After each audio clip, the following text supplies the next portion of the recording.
નમસ્કાર.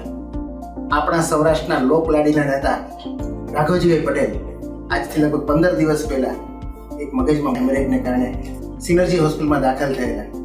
આજે એ વાતને 15 દિવસ થયા અને 15 દિવસના અંતે લગભગ કહી શકાય કે સંપૂર્ણ સ્વસ્થ થવાની હાલત ઉપર આવી ગયેલા છે.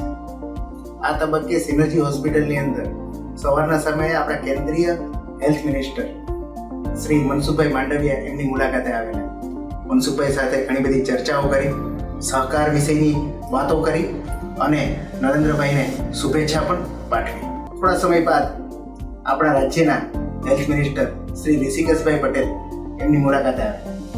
એ વખતે પણ એના હૈયે તો સૌરાષ્ટ્રની જનતા માટે પાણીનો પ્રશ્ન હજી વધારે કેવી રીતે સારી રીતે હલ કરી શકાય. મને લાગે છે કે આપણે પણ એમને કહીએ કે ફરીથી પોતાના કામ પર લાગી જાવ. એ જ અમારી પણ આપણી પાસે આશા છે. ફરીથી રાઘવજીભાઈના હૈયે તો એવું જ છે કે નરેન્દ્રભાઈ આજે રાજકોટમાં છે અને હું નથી જઈ શક્યો, છતાં એમણે કીધું કે મારા વતી નરેન્દ્રભાઈને ખાસ કહેજો કે હું એમનો આભારી છું, સૌરાષ્ટ્રની જનતા વતી આભારી છું અને તમને ખાસ શુભેચ્છા પાઠવું છું. Thank you very much.